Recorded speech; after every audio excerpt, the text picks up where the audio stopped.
വാഴ്ത്തട്ടെ. എല്ലാ ദൈവമക്കൾ എല്ലാവർക്കും ധന്യരായ പിതാവിന്റെ കാലത്തിൽ നമുക്ക് ഒരുമിച്ച് ഈ ദിവസങ്ങളൊക്കെ ചേർന്നിരിപ്പാൻ ദൈവം തരുന്ന വിലപ്പെട്ട സമയത്തിനായി നന്ദിയോടെ സ്ഥാപനം ചെയ്യും. പ്രാർത്ഥനയുടെ 10ാമത്തെ ദിവസമാണല്ലോ കർത്താവിന്റെ പാതപിടത്തിൽ നിന്നുമായിരിക്കുന്നത്. ദൈവാത്മാവിന്റെ പകൽക്കാലം നമ്മുടെ നടുവിൽ വൻകാര്യങ്ങൾ ചെയ്യുവാൻ പ്രതീക്ഷയോടെ, ആഗ്രഹത്തോടെ, പ്രാർത്ഥനയോടെ ഇരിക്കുമെങ്കിൽ കർത്താവ് നമ്മുടെ നടുവിൽ വൻകാര്യങ്ങൾ ചെയ്യും.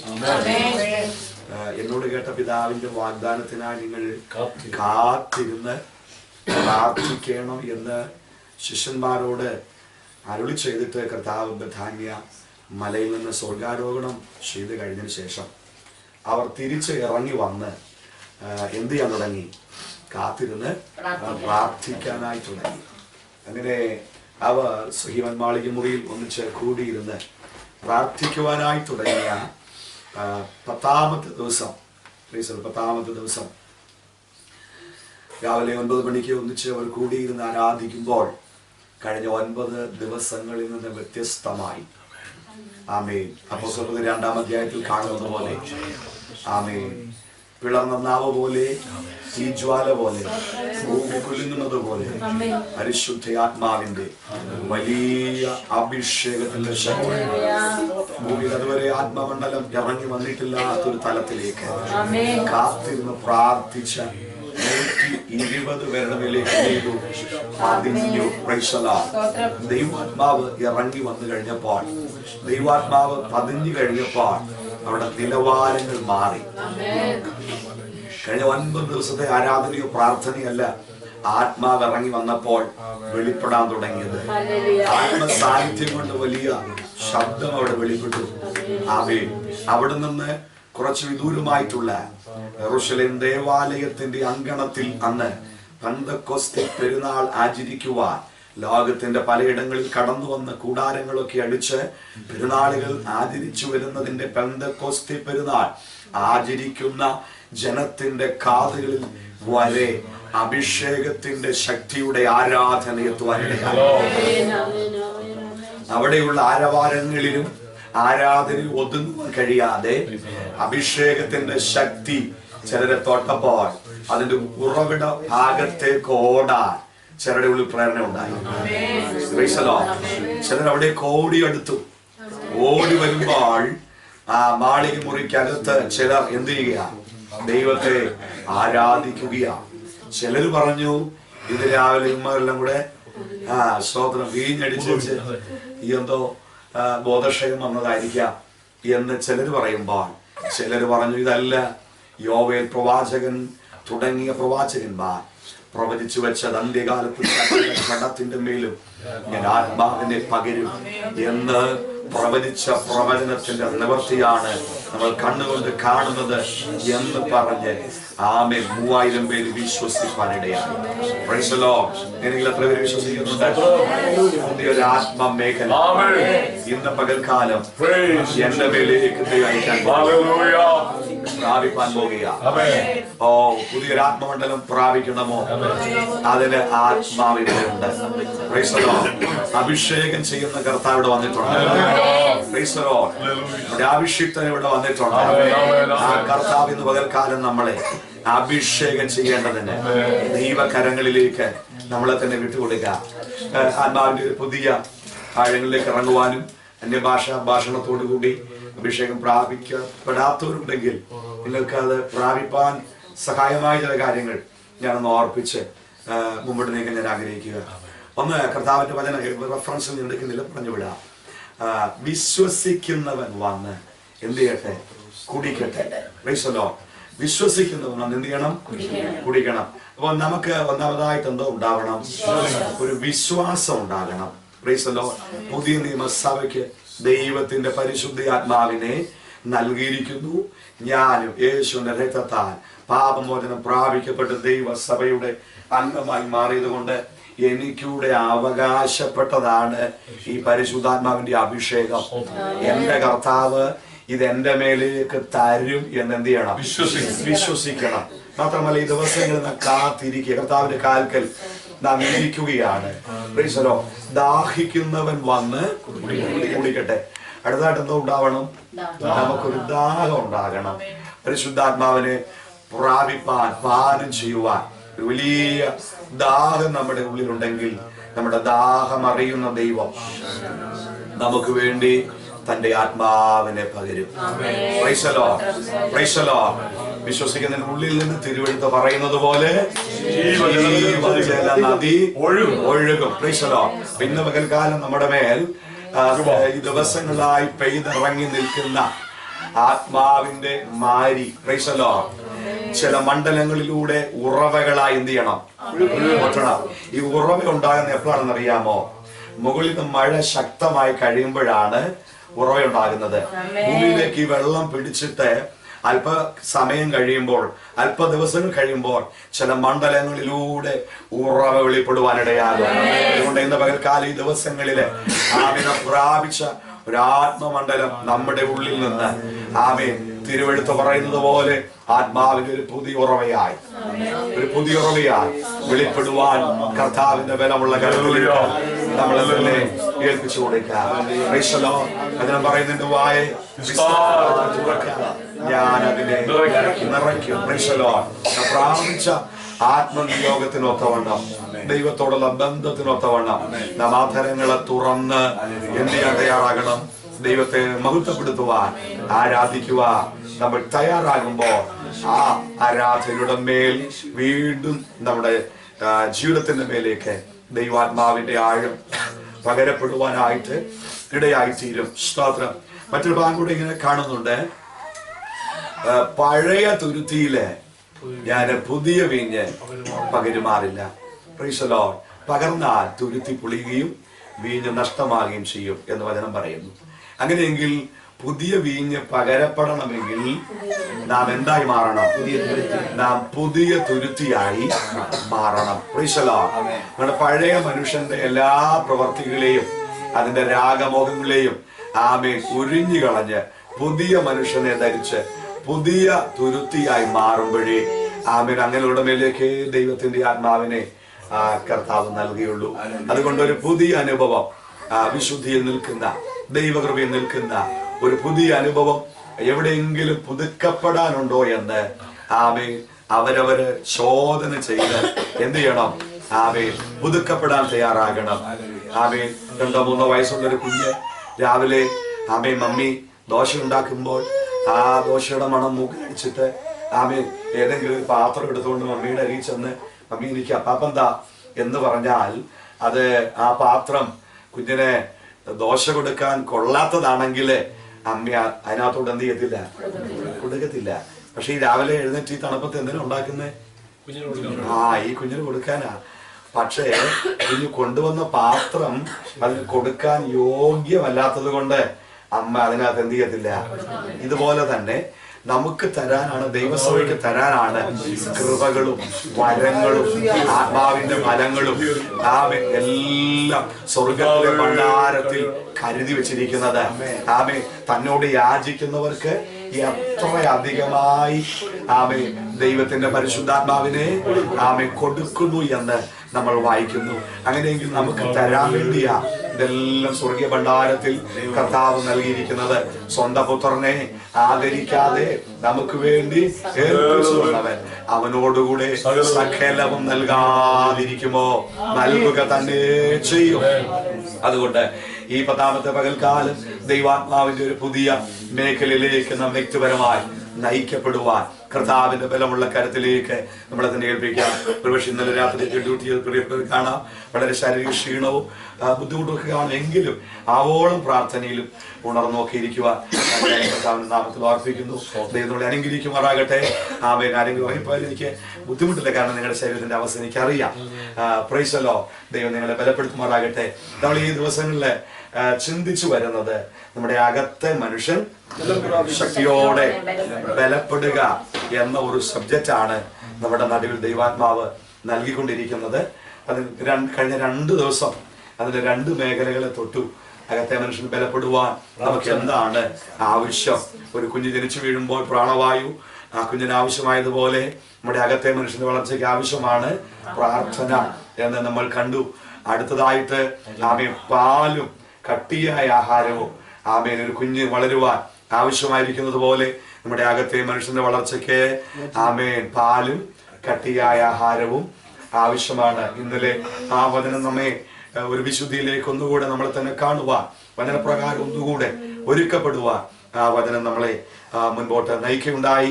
ദൈവ വചനവും ആഴമായ ഉപദേശങ്ങളും സ്വീകരിച്ച് ഹൃദയത്തിൽ സംഗ്രഹിച്ച് അതിനൊത്തവണ്ണം ജീവിതത്തെ ചിട്ടപ്പെടുത്തി ആമേൻ ദൈവകൃപയിൽ ജീവിക്കുന്ന ഒരു ദൈവ പൈതലിന് വചനത്താൽ വളരുവാനും, വചനത്താൽ സാത്താനെ ജയിക്കുവാനും, പരീക്ഷകളെ ജയിക്കുവാനും, പ്രലോഭനങ്ങളെ ജയിക്കുവാനും ആമേൻ വചനം നമ്മോട് കൂടെ ഇരിക്കും. അത് നമ്മളെ വഴിതെറ്റാതെ നടത്തും. കാരണം അത് കാലിന് ദീപമാണ്. അത് പാപം ചെയ്യാതെ നമ്മളെ കാക്കും. കാരണം ഹൃദയത്തിൽ സംഗ്രഹിച്ചാൽ പാപം ചെയ്യാതിരിപ്പാൻ വചനം നമ്മളെ തടയും. Price the Lord. അതുകൊണ്ട് ആ വചനത്തിന് ഒത്തവണ്ണം നമ്മുടെ ജീവിതത്തെ ചിട്ടപ്പെടുത്തുവാൻ ആമേൻ പരിശുദ്ധാത്മാവ് കഴിഞ്ഞ സെക്ഷനിൽ നമ്മളോട് ബുദ്ധി പറഞ്ഞല്ലോ. ആമേൻ നമ്മളെ തന്നെ അതിനായിട്ട് വിട്ടുകൊടുക്കാം. മൂന്നാമതായി നാം ഇന്ന് പകൽക്കാലം എടുക്കാൻ ആഗ്രഹിക്കുന്ന മേഖല, ഒരു കുഞ്ഞിന്റെ വളർച്ചയ്ക്ക് മൂന്നാമതായ ഒരു തലമുണ്ട്. നമുക്കറിയാം ശ്വാസമാണ് ആദ്യം വേണ്ടുന്നത്, പിന്നെ ആഹാരം വേണമെന്നറിയാം. മൂന്നാമത് ഒരു മേഖലയുടെ വൈദ്യശാസ്ത്രം പറയുന്നു, ഒരു കൊച്ചു കുഞ്ഞിന്റെ വളർച്ചയ്ക്ക് ആവശ്യമായ ഒരു കാര്യം ആമേൻ ആ കുഞ്ഞിന് നല്ല വിശ്രമം, ആ കുഞ്ഞിന് നല്ല റെസ്റ്റ് ആവശ്യമാണ്. ഒരു കുഞ്ഞ് വളരാൻ ഒരു കുഞ്ഞിന് എന്താവശ്യമാണ്? നല്ല വിശ്രമം ആവശ്യമാണ്. നമുക്കതറിയാം. ഇപ്പൊ ഇവിടെ ഉണ്ട് ഒന്ന് രണ്ട് കുഞ്ഞുങ്ങള്, അവരൊക്കെ കുളിപ്പിച്ച് നന്നായിട്ട് വസ്ത്രമൊക്കെ ധരിപ്പിച്ച് സുഖകരമായിട്ട് അവർ കിടക്കാമെങ്കിൽ മണിക്കൂറുകൾ കിടന്നെന്ത് ചെയ്തോളൂ, ഉറങ്ങിക്കോളും. അപ്പൊ മണിക്കൂറുകൾ ഉറങ്ങിക്കോളും. നമ്മുടെ ആഗ്രഹം അങ്ങനെ അവരെന്ന് ഉറങ്ങിയിരുന്നെങ്കിൽ പ്രൈസല്ലോ എന്നുള്ള ആഗ്രഹിക്കാറുണ്ട്. അപ്പോ ഒരു വളരുന്ന കുഞ്ഞിന്റെ വളർച്ചയ്ക്ക് നല്ല റെസ്റ്റ് ആവശ്യമാണ്. പ്രൈസല്ലോ. നാട്ടിലൊക്കെ പ്രായമുള്ള അമ്മച്ചിമാർ പറഞ്ഞു കേട്ടിട്ടുണ്ട്, ഇതുപോലെയുള്ള കുഞ്ഞുങ്ങളെയൊക്കെ കൂടുതൽ എടുത്ത് കൈവച്ച് താലോലിക്കുകയും ആട്ടുകയും ഉണർത്തി ഇരുത്തുകയും ഒക്കെ ചെയ്യുമ്പോൾ പറഞ്ഞു കേട്ടിട്ടുണ്ട്, കുഞ്ഞിനെ കൊണ്ട് അവിടെ കിടത്താൻ, അല്ലേ? കുഞ്ഞിനെ കൊണ്ട് അവിടെ കിടത്താൻ, അവിടെ കിടന്ന് ആണോ, അവിടെ കിടന്ന് കുഞ്ഞെന്ത് ചെയ്യട്ടെ? അപ്പൊ വളരാൻ എന്താ വേണം? നല്ല വിശ്രമം ആവശ്യമാണ്. അപ്പോ പൂർവ്വമുള്ളവന്റെ ജനനത്തിൽ വളർച്ചയ്ക്ക് എന്താവശ്യമാണെന്ന് മൂന്നാമത് കണ്ടു. ഒരു നല്ല വിശ്രമം ആവശ്യമാണ്. ഇതുപോലെ തന്നെ നമ്മുടെ അകത്തെ മനുഷ്യന്റെ വളർച്ചയ്ക്കും എന്താവശ്യമാണ്? വിശ്രമം ആവശ്യമാണ്. ഇനി എന്താണ് അകത്തെ മനുഷ്യന്റെ വളർച്ചയ്ക്ക് ആവശ്യമായ വിശ്രമം എന്ന് നമ്മൾ ചിന്തിക്കാൻ പോകുക. അത് ഈ 10ാമത്തെ ദിവസത്തോട് ബന്ധപ്പെട്ട വിഷയം കൂടാ. Price the Lord. വചനം നമ്മുടെ മേൽ, നമ്മുടെ ഉള്ളിൽ ശക്തിയോടെ കത്തുവാനിടയാണ്. Price the Lord. എന്താണ് വിശ്രമെന്ന് യെശയ്യാ പ്രവാചകൻ ഓർപ്പിക്കുന്നു. 28-ാം അധ്യായം 11-12 വാക്യങ്ങൾ വേഗം എടുത്തൊന്ന് വായിക്കാം. അതെ വിക്കി വിക്കി പറയുന്ന അധരങ്ങളാലും, അതെ വിക്കി വിക്കി പറയുന്ന അധരങ്ങളാലും അന്യഭാഷയിലും അവൻ ഈ ജനത്തോട് സംസാരിക്കും. ഇതാകുന്നു സ്വസ്ഥത. ഇതാകുന്നു സ്വസ്ഥത. ക്ഷീണിച്ചിരിക്കുന്നവന് സ്വസ്ഥത കൊടുപ്പി. ഇതാകുന്നു വിശ്രാമം. Price the Lord. വാക്യം പെട്ടെന്ന് വായിക്കുമ്പോൾ അത്രയും കൊണ്ട് ആരും നമുക്ക് പിടികിട്ടില്ല. ഇത് പ്രവചിച്ച യെശയ്യാവിനും കാര്യമൊന്നും പിടികിട്ടിയില്ല. Price the Lord.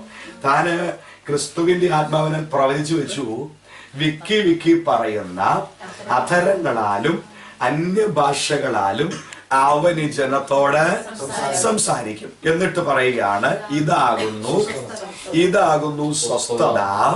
എന്നിട്ട് പറയുകയാണ്, ക്ഷീണിച്ചിരിക്കുന്നവന് സ്വസ്ഥത കൊടുപ്പി. ഇതാകുന്നു വിശ്രാമം.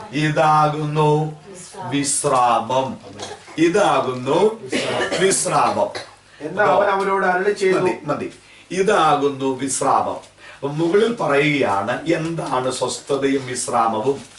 വിക്കി വിക്കി പറയുന്ന അധരങ്ങളാലും അന്യഭാഷകളാലും അവൻ ഈ ജനത്തോട് സംസാരിക്കും. എന്നിട്ട് പറയാണ്, ഇതാകുന്നു സ്വസ്ഥതയും വിശ്രാമവും. അങ്ങനെയെങ്കിൽ എന്താണിത്? Price the Lord.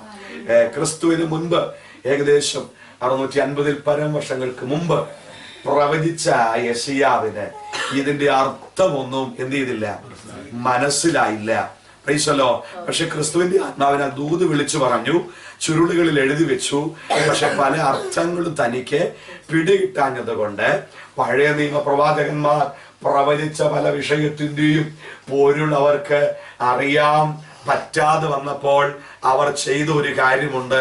1 പത്രോസ് 1:10 തുടങ്ങി വായിക്കുമ്പോൾ അപ്പോസ്തലനായ പത്രോസ് ആ ഒരു വെളിപ്പാട് അവിടെ തരുന്നുണ്ട്. ഒന്ന് വായിച്ചേ. നിങ്ങൾക്ക് വരുവാനിരിക്കുന്ന കൃപയെ കുറിച്ച് പ്രവചിച്ച പ്രവാചകന്മാർ ഈ രക്ഷയെ ആരാഞ്ഞ് അന്വേഷിച്ചു. അവരിലുള്ള ക്രിസ്തുവിന്റെ ആത്മാവ് ക്രിസ്തുവിന് വരേണ്ടിയ കഷ്ടങ്ങളെയും പിൻവരുന്ന മഹിമയെയും മുൻകൂട്ടി സാക്ഷീകരിക്കുമ്പോൾ സൂചിപ്പിച്ച സമയം ഏതോ എങ്ങനെയുള്ളതോ എന്ന് പ്രവാചകന്മാർ യെശയ്യാവ് തുടങ്ങി പഴയ നിയമ പ്രവാചകന്മാർ ഈ വിഷയം എന്താണെന്ന് എന്ത് ചെയ്തു, ആരാഞ്ഞന്വേഷിച്ചു. എന്ന് പറഞ്ഞാൽ എന്താ? കർത്താവിന്റെ കാൽക്കൽ നിന്ന്, കർത്താവേ, എന്റെ അധരത്തിലൂടെ വന്ന ഈ വചനം എന്താണ്? എന്റെ കണ്ണുകൊണ്ട് കാണുവാനോ എന്റെ ജീവിതത്തിൽ അനുഭവിക്കുവാനോ ഈ തലമുറ കാണുവാൻ പോകുന്ന ഒരു വിഷയമാണോ എന്ന് ദൈവത്തോട് പ്രാർത്ഥിച്ച് ചോദിക്കുമ്പോൾ കർത്താവ് എന്നെ മറുപടി കൊടുത്തു. വായിച്ചേ. തങ്ങൾക്കായിട്ടല്ല. അപ്പോൾ ഇത് റിപ്ലൈ കിട്ടി. ക്രിസ്തുവിന്റെ ആത്മാവരോട് ഇങ്ങനെ പറഞ്ഞു, തങ്ങൾക്കായിട്ടല്ല.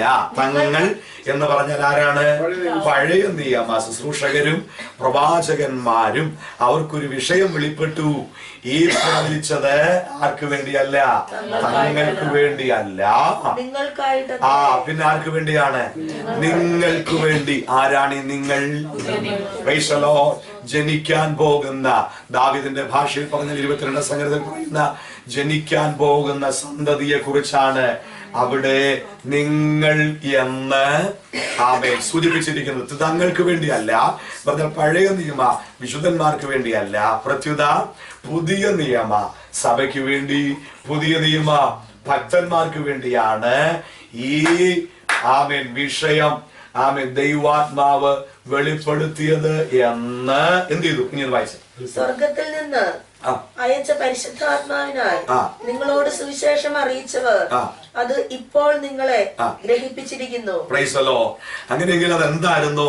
സ്വർഗത്തിൽ നിന്ന് അയച്ച പരിശുദ്ധ ആത്മാവിനാൽ ദൈവസഭയ്ക്ക് വെളിപ്പെട്ട ആത്മാവിന്റെ നിറവും ആത്മാവിനാൽ വെളിപ്പെടുന്ന ദാനങ്ങളെ കുറിച്ചാണ് അവരെന്ത് ചെയ്തത്?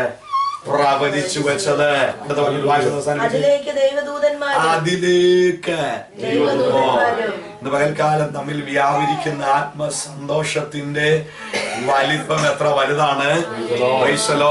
സ്വർഗത്തിൽ ചിലരൊക്കെ ഇങ്ങോട്ട് കുനിഞ്ഞ് സ്തോത്രം ആനന്ദഭാഷയുടെ വീട്ടിലോട്ടല്ല, പ്രത്യുത മണവാട്ടിയായ സഭ ഇതിനകത്ത് ഇരിപ്പുണ്ട്.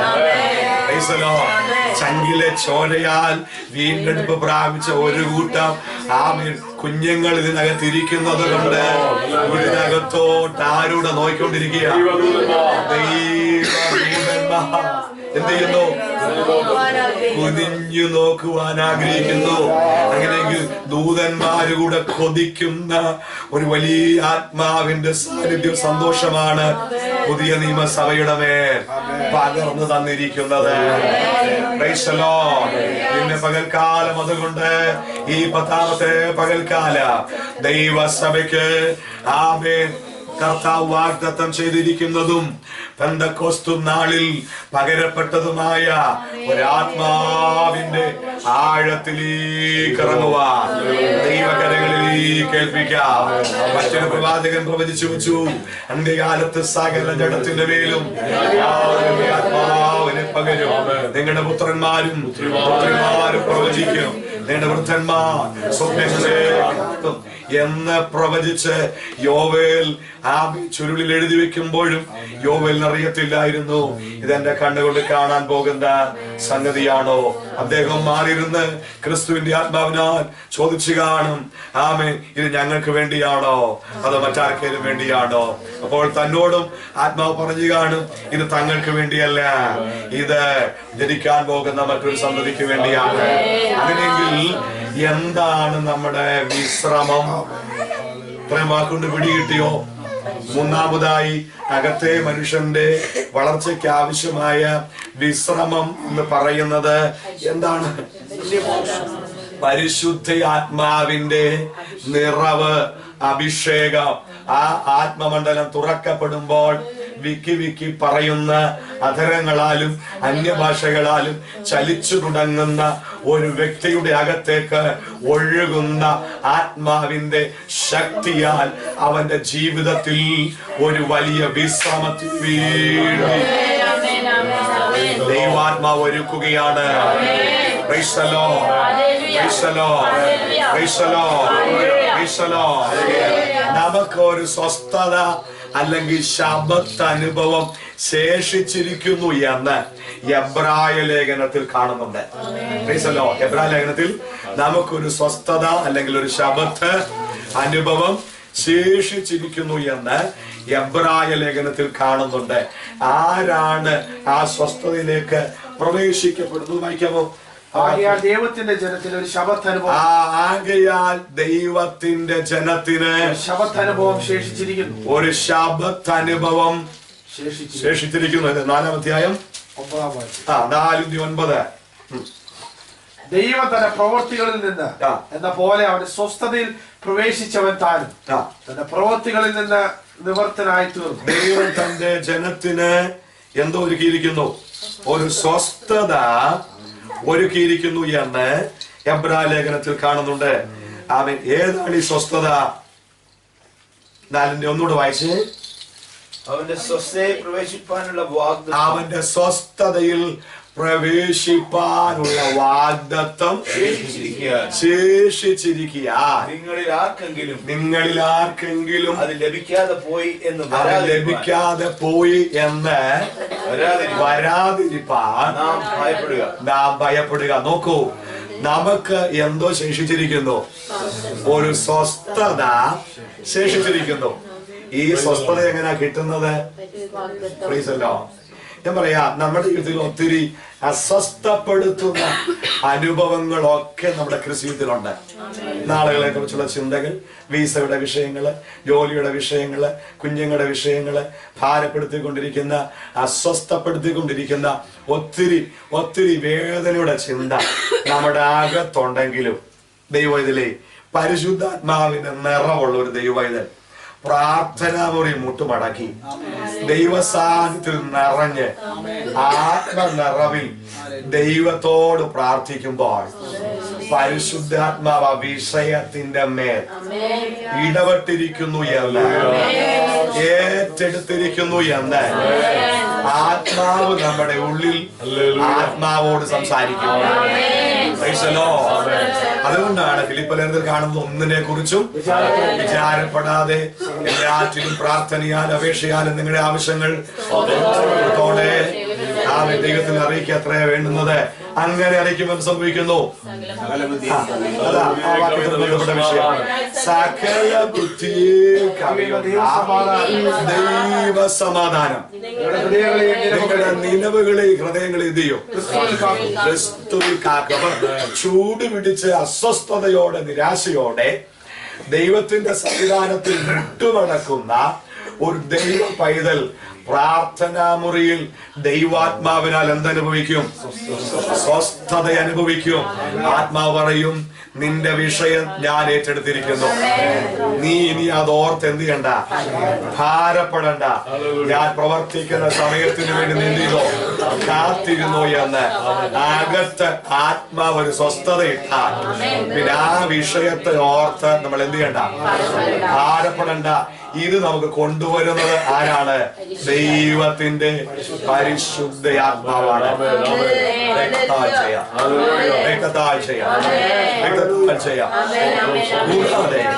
4:1 നമ്മൾ കേട്ടു. ആമേൻ. നമുക്കൊരു സ്വസ്ഥത എന്ത് ചെയ്തിരിക്കുന്നു? ആമേൻ, ശേഷിച്ചിരിക്കുന്നു. മറ്റൊരു വാക്യത്തിലൂടെ ഞാൻ തൊട്ടു. നമ്മുടെ സ്വസ്ഥത എന്ന് പറയുന്നത് എവിടെയാണ്? നിത്യതയില് എത്തുമ്പോഴാണ്. നിത്യതയിൽ എത്താൻ റോമാലേഖനത്തിൽ നമ്മൾ കാണുന്നുണ്ട്. റോമാലേഖനത്തിലേക്ക് ഒന്ന് വരാം. റോമാലേഖനത്തിൽ ക്രിസ്തുവിന്റെ ആത്മാവ് നമ്മുടെ മേൽ ഉള്ളത് കൊണ്ട് ആമേൻ, പ്രൈസ് ദി ലോർഡ്, നാമും ആമേൻ മരിച്ച ഇടത്തു നമ്മൾ എന്ത് ചെയ്യും? ഉയർത്തെഴുന്നേൽക്കും എന്ന് റോമാലേഖനത്തിൽ നമ്മൾ കാണുന്നുണ്ട്. റോമാലേഖനം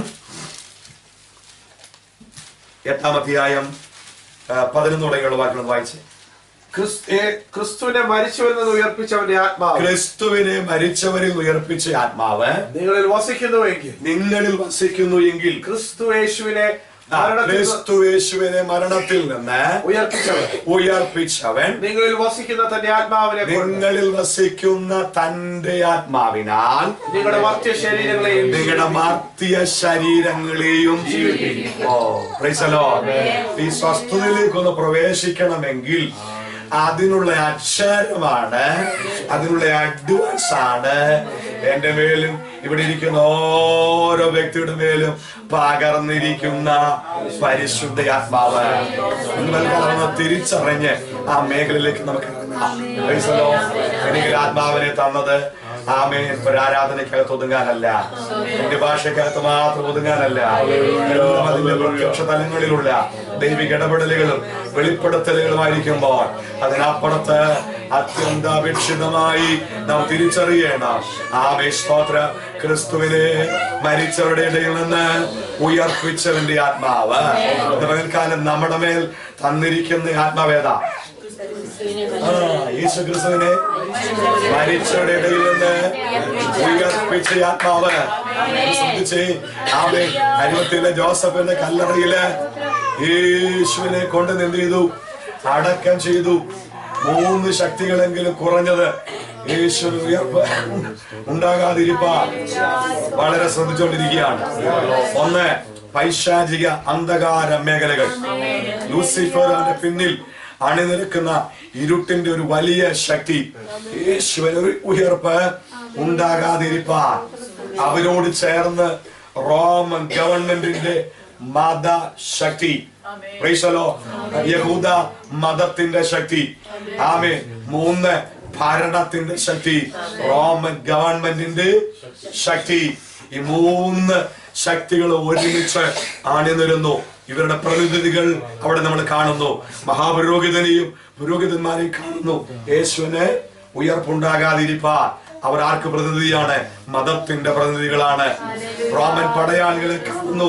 യേശുവിന് ഉയർപ്പുണ്ടാകാതിരിപ്പാൻ അവരാരുടെ പ്രതിനിധിയാണ്? ആമേൻ, ഭരണത്തിന്റെ പ്രതിനിധിയാണ്. ഇവരിലൂടെ വ്യാപരിക്കുന്ന അന്ധകാര പൈശാചിക മേഖലകൾ ദൈവിക പദ്ധതിക്ക് വിരോധമായി ക്രിസ്തുവിനെ കുറിച്ച് യഹോവയായ ദൈവവും ദൈവത്തിന്റെ പരിശുദ്ധാത്മാവും നൂറ്റാണ്ടുകളായി പ്രവചിച്ചു വന്ന പ്രവചനത്തിനൊത്തവണ്ണം അവൻ മരിച്ച് അടക്കപ്പെടുകയും 3-ാം ദിവസം എന്ത് ചെയ്യണം?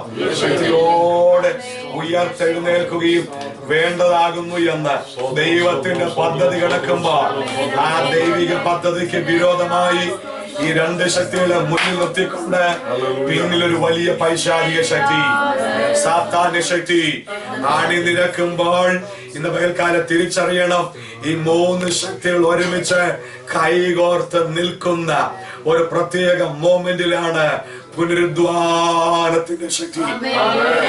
പുനരുദ്ധാനത്തിന്റെ ശക്തി. ഒരു വെള്ളി കഷ്ടതയുടെയും പീഡാനുഭവത്തിന്റെ ദിവസമായിരുന്നു. കുരിശ് വഹിച്ച ദിവസമായിരുന്നു. ദേഹമെല്ലാം ഉഴവുചാല് പോലെ കീറപ്പെട്ട ദിവസമായിരുന്നു. ആമീൻ. ആമൻ അർത്ഥപ്രാണനായി ആമീൻ ക്രൂശ് വഹിക്കേണ്ടുന്ന ദിവസമായിരുന്നു. ഇത് കള്ളന്മാരുടെ നടുവിൽ അവനെ ആ തലയോടുന്ന സ്ഥലത്ത് കൊണ്ടുപോയി അവരെന്ത് ചെയ്തു? ക്രൂശിച്ചു.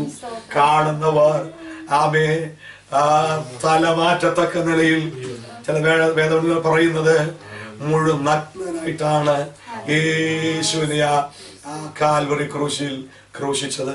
അത് കണ്ടവർ ഒന്ന് നോക്കി തല വെട്ടിച്ചു പോകത്തക്ക നിലയിൽ ആമേൻ അപമാനത്തിന്റെയും ലോകത്തിന്റെ മുഴുവൻ പാപത്തെയും വഹിച്ചുകൊണ്ട് യേശു കാൽവറി യാഗമാകുമ്പോൾ ആ കഷ്ടതയുടെ മോമെന്റിൽ ആമേൻ സ്തോത്ര കർത്താവിനെ വിളിച്ചു ചോദിക്കുന്നു, ആമേൻ എന്റെ ദൈവമേ, എന്റെ ദൈവമേ, നീ എന്നെ കൈവിട്ടതെന്ത്? Price the Lord. പക്ഷെ ഇത് വിളിച്ചു ചോദിക്കുന്ന കർത്താവ് അവസാനമായി ഇങ്ങനെ പറയുന്നു, പിതാവേ, എന്റെ ആത്മാവിനെ തൃക്കൈയിൽ ഭരമേൽപ്പിക്കുന്നു. സകലതും നിവർത്തിയായി എന്ന് യേശു വിളിച്ചു പറയുന്നത് വരെ യേശുവിന് നേരെ മുഖം തിരിച്ച് പിതാവ് നിന്നെങ്കില് യേശുവിൽ കൂടി ആമേൻ മനുഷ്യകുലത്തിന് സാധ്യമാകേണ്ടുന്ന എല്ലാ രക്ഷയുടെയും പൂർത്തീകരണം സംഭവിച്ചപ്പോൾ കാൽവരി ക്രൂശിൽ പുത്രൻ തമ്പുരാൻ പിതാവിനെ കണ്ടിട്ട് വിളിച്ചു പറയുകയാണ്, പിതാവേ, എന്റെ ആത്മാവിനെ തൃക്കൈയിൽ ഭരമേൽപ്പിക്കുന്നു എന്ന് പറഞ്ഞ ആത്മാവിനെ ഏൽപ്പിച്ചു കൊടുത്ത് സ്വന്തം തോളിലേക്ക് ശിരസ് ചായ്ച്ച് മരണത്തിന് പോകുമ്പോൾ ലോകത്തിനോ പ്രപഞ്ചത്തിനോ കണ്ടു നിൽക്കുവാൻ കഴിയാതെ വണ്ണം മണിക്കൂറുകൾ ആ അമേ ഭാഗത്ത് ഇരുട്ട് വ്യാപരിക്കത്തക്ക നിലയില്, ഭൂമിയിൽ ഇരുട്ട് വ്യാപരിക്കത്തക്ക നിലയിലും കരിമ്പാറകൾ കീറത്തക്ക നിലവാരത്തിലും ആമേ അതുവരെ സംഭവിക്കാത്ത സാധാരണമായ അനുഭവങ്ങൾ അവിടെ വെളിപ്പെടുത്തക്ക നിലവാരത്തിൽ വിശാലി പറഞ്ഞു, ഞങ്ങൾ എന്ത് ചെയ്തു? ഞങ്ങൾ ജയിച്ചു. റോമൻ ഗവൺമെന്റ് പറഞ്ഞു, ഇനി അവന്റെ നാമമില്ല, അവന്റെ ശല്യമില്ല. പുരോഹിത ഗ്രന്ഥം പറഞ്ഞു, ആ ശല്യം തീർന്നു എന്ന് പറഞ്ഞ് അവനെ ക്രൂശിന്മേൽ നിന്നിറക്കി. ആമേൻ സ്തോത്രം. സ്വന്തമല്ലാത്ത അരിമത്തിലെ ജോസഫിന്റെ കല്ലറയിൽ യേശുവിനെ എന്ത് ചെയ്തു? അടക്കം ചെയ്തു. Price the Lord. അടക്കം കഴിഞ്ഞപ്പോൾ പീലാത്തോസിന്റെ അരികിൽ ചില പുരോഹിതന്മാർ വന്ന് പറയുകയാണ്, ഇങ്ങനെ പറയുന്ന, ആ ചതിയൻ ജീവിച്ചിരുന്നപ്പോൾ ഇങ്ങനെ ഒരു കാര്യം പറഞ്ഞിട്ടുണ്ട്, ഞാൻ മരിക്കുകയും മൂന്നാം ദിവസം എന്ത് ചെയ്യും? ഉയർത്തെഴുന്നേൽക്കുകയും ചെയ്യും. അത് ചുമ്മാതെ നടക്കാനൊന്നും, പക്ഷെ എങ്കിലും ഒരു കരുതൽ നമുക്ക് വേണം. ഒരു പക്ഷേ ഈ ശിഷ്യന്മാരെന്ന് പറയുന്നവര് ഇരുട്ടത്ത് വന്ന് ബോഡി എടുത്ത് വേറെ എവിടെയും കൊണ്ടുവച്ചിട്ട് അമ്മാര് പറയും, എന്താ പറയും? ഉയർത്തെഴുന്നേറ്റെന്ന് പറയാം. അങ്ങനെ സംഭവിക്കാതിരിക്കാൻ എന്തേലും ചെയ്യണം എന്ന് ആവശ്യപ്പെടുമ്പോൾ പീലാത്തോസ് പറയാണ്, ആമേ, പടയാളികളെ തരാ, നിങ്ങളാലാവോളം ഉറപ്പാക്കിക്കൊള്ളുക. അങ്ങനെയെങ്കിൽ പിശാചിനും ഗവൺമെന്റിനും മതത്തിനും ആവോളം ഉറപ്പാക്കി എന്തിനു വേണ്ടി? ഒരു ഉയർപ്പ് നടക്കാതിരിക്കുവാൻ. പ്രിയരെ, ചില വെള്ളിയാഴ്ചകളിലൂടെ കടന്നുപോയെന്ന് വരാം. ഏത് വെള്ളിയാഴ്ച? പീഡ അനുഭവിക്കുന്ന, പരിഹാസം അനുഭവിക്കുന്ന, പ്രാർത്ഥന കേൾക്കുന്നില്ലെന്ന് ചിന്തിക്കുന്ന, എല്ലാവരും കൈവിട്ടെന്ന് തോന്നുന്ന, അടിയിൽ നിന്ന് കേൾക്കേണ്ടി വരുന്ന, ക്രൂശ് വരെ ചുമക്കേണ്ടി വരുന്ന, എല്ലാവരും കൈവിടപ്പെടുന്ന ഒരു വെള്ളിയാഴ്ചയോടെ ഒരുപക്ഷെ ഞാനും നിങ്ങളും കടന്നു പോകുമ്പോൾ ആമേ, തകർന്നു പോകരുത്, ഉടഞ്ഞു പോകരുത്, ക്ഷീണിച്ചു പോകരുത്. ആമേൻ. ദൈവത്തിന്റെ ഒരു മോമെന്റ്, ദൈവത്തിന്റെ ഒരു സമയ കുഞ്ഞെ എനിക്ക് നിങ്ങൾക്കും വേണ്ടിയുണ്ട്. വെള്ളിയാഴ്ച കഴിഞ്ഞു, ഒരു ശബത്തിന് വെള്ളിയാഴ്ച വഴിമാറി. പലരും ഒരുപക്ഷെ ആഗ്രഹിച്ചു കാണും, ഇന്നെങ്കിലും ഒരു അത്ഭുതം നടക്കുമായിരിക്കാം എന്ന് പലരും ചിന്തിച്ചു കാണാം. പക്ഷേ ആ ശബത്തും സൈലന്റ് ആയി മുൻപോട്ട് പോയി. ഒരത്ഭുതമില്ലാത്തൊരു ശബത്ത്, അടയാളമില്ലാത്ത ശബത്ത്, അത്ഭുതം ഇല്ലാത്ത ശബത്ത്. ഹല്ലേലൂയ. ഒരു പരാജയത്തിന്റെ ശബത്തെന്ന് തോന്നാം, ഒരു തകർച്ചയുടെ ശബത്തെന്ന് തോന്നാം. ആമേൻ. അങ്ങനെ എല്ലാം തകർക്കപ്പെട്ടതുപോലെ, എല്ലാം പരാജയമെന്ന പോലെ എന്റെ നിങ്ങളുടെ ജീവിതത്തിന് മുമ്പിൽ ഒരു വെള്ളിയാഴ്ചയും ഒരു ശബത്തും കടന്നു പോകുമ്പോൾ ഓർക്കുക, വരുന്നുണ്ട് ഒരാഴ്ച വട്ടത്തിൽ വരുന്നുണ്ട്,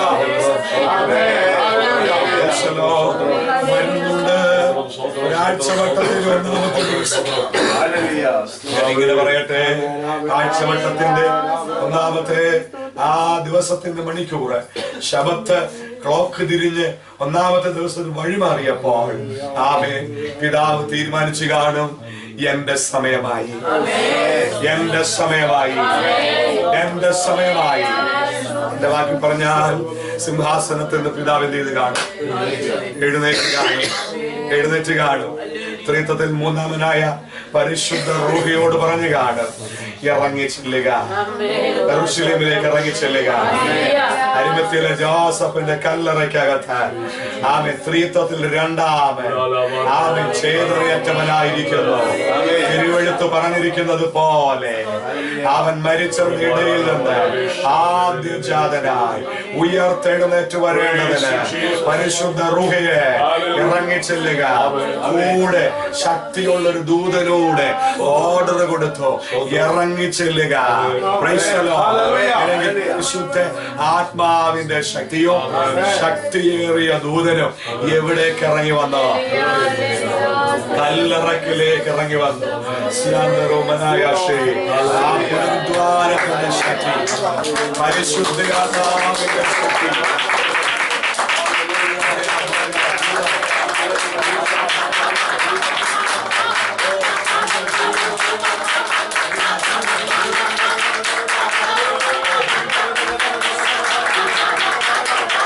കാണുന്നത് ഒരു ദ്വാരത്തിന്റെ ശക്തി ഒരു ഭൂചലനം പോലെ, ഒരു ഭൂകമ്പം പോലെ ഇവിടെ വെളിപ്പെട്ടു.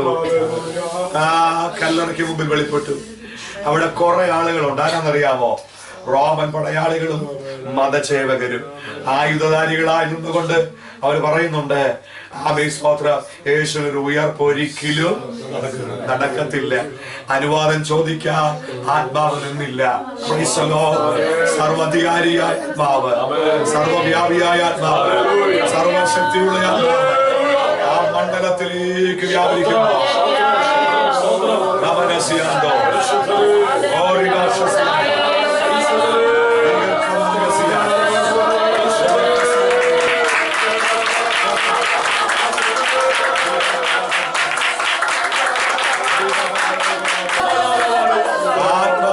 ഇറങ്ങിയപ്പോ ആയുധധാരികൾ മുഴുവൻ മരിച്ചവരെ പോലെ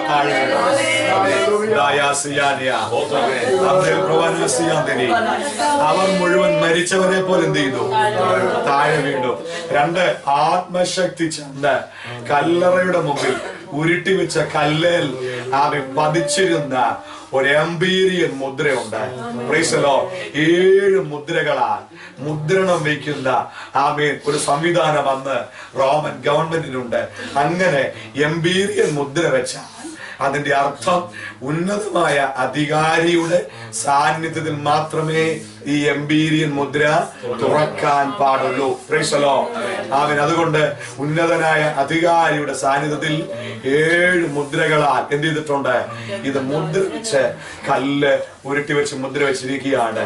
ഉന്നത അധികാരിയുടെ സാന്നിധ്യത്തിൽ തുറക്കപ്പെടേണ്ടെന്ന ആ മുദ്രയെ സകല അധികാരവും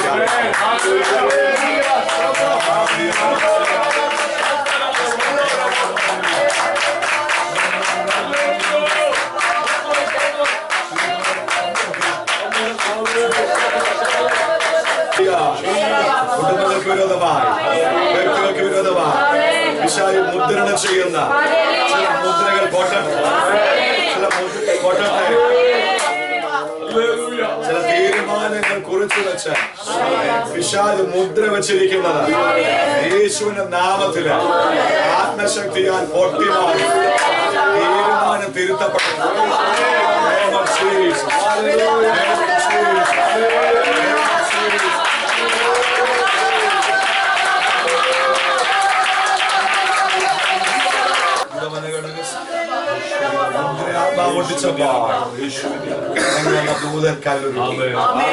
ഇറങ്ങി വന്ന ദൂതൻ കല്ലുരുട്ടി മാറ്റി അതിന്റെ മേലിരുന്നു. കല്ലുരുട്ടി മാറ്റി കഴിഞ്ഞപ്പോൾ ആത്മശക്തി അകത്തേക്ക് കടന്നു. യേശുവിന്റെ ചേതനയറ്റ നിർജീവമായ മരണത്തെ പുൽകിയ ശരീരത്തിലേക്ക് ഈ പുനരുദ്ധാനത്തിന്റെ ശക്തി ഇറങ്ങി.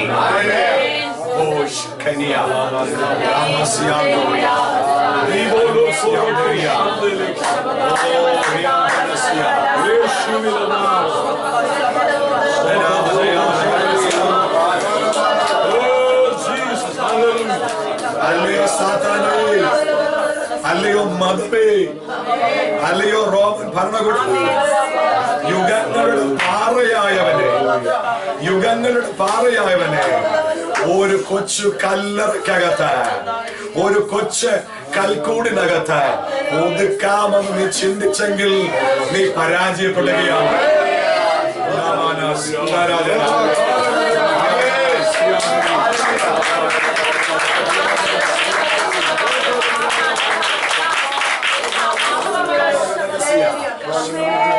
ദ്വാരത്തിന്റെ ശക്തി യേശുവിന്റെ ശരീരത്തിലേക്ക് വ്യാപരിച്ചു കഴിഞ്ഞപ്പോ മരിച്ചവരുടെ ഇടയിൽ ആദ്യ ഫലമായി, ആദ്യജാതനായി യേശു ഉയർത്തെഴുന്നേറ്റു. ഇവർക്കാലം വിശ്വസിക്കുന്ന അതേ ആത്മാവിനെയാണ് എന്റെ മേലും ഇരിക്കുന്ന ഓരോ ദൈവമക്കളിൽ തന്നിരിക്കുന്നത്. അങ്ങനെയെങ്കിൽ പിശാച് 7 അടി നീളമുള്ള ഒരു കുഴി വെട്ടി ഇതിനകത്തുനിന്ന് പുറത്ത് വരരുതെന്ന് പറഞ്ഞ് ഒരു സ്ലാബും കൂടെ പിടിച്ചു വെച്ചാലും പ്രൈസ് ദി ലോർഡ്, പുനരുദ്ധാനത്തിന്റെ ശക്തിയാൽ കല്ലറയ്ക്കകത്തു നിന്ന് പുറത്തു വരാൻ പോകും.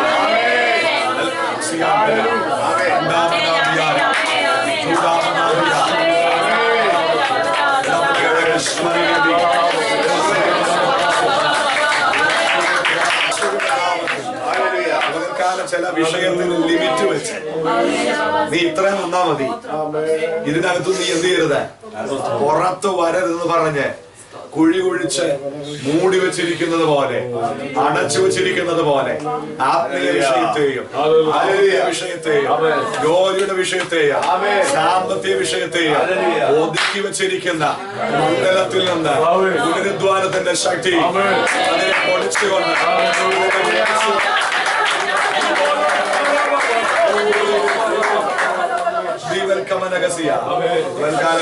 തന്ത്രങ്ങൾ പൊളിയട്ടെ, ഭരണത്തിന്റെ ആഗ്രഹങ്ങൾ പൊളിയട്ടെ, മതശക്തിയുടെ ഇച്ഛ പൊളിയട്ടെ, സാത്താന്റെ പദ്ധതികൾ പൊളിയട്ടെ. യേശുവിന്റെ അധികാരമുള്ള നാമത്തിൽ ദ്വാരത്തിന്റെ ശക്തിയാ, ദ്വാരത്തിന്റെ ശക്തിയാ, ദൈവശക്തിയുടെ ആഴ യേശുവിന്റെ നാമത്തിൽ വിശ്വസിക്കുന്നവർക്ക് വേണ്ടി ദൈവകൃപയുടെ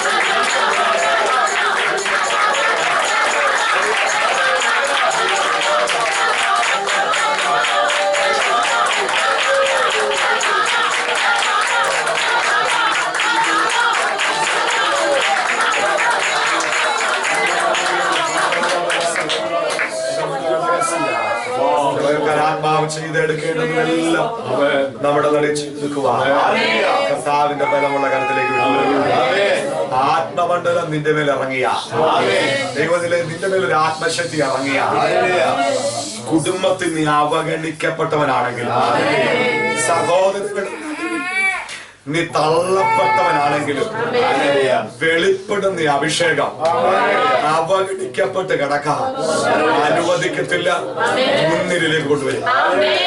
രക്തം ചെയ്യാം, രക്തം ചെയ്യാം.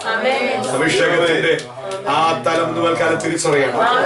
കുടുംബത്തിന്റെ നടുവിൽ അവഗണിക്കപ്പെട്ട് കിടന്നാൽ, സഹോദരങ്ങളുടെ നടുവിൽ നിസ്സാരെന്ന് തോന്നിയാലും ഒരാത്മമണ്ഡലം ഇറങ്ങിയ ആത്മാവ് നിന്നെ മുൻനിരയിൽ കൊണ്ടുവരും. വീട്ടിൽ ഒരു പ്രധാന സംഭവം വിരുന്ന് നടക്കുകയാ. കാർമ്മികനായി ശമൂവേൽ എന്ന പ്രവാചകൻ ഈശായുടെ വീട്ടിലുണ്ട്. Price the Lord. ഒരു യാഗം കഴിക്കാൻ ആത്മനിയോഗത്താൽ വരുമ്പോൾ തൈലക്കൊമ്പ് നിറച്ചെടുത്ത് പോകുവാൻ ആത്മാവ് പറഞ്ഞിട്ട് കയ്യിൽ നിറയ്ക്കപ്പെട്ടൊരു തൈല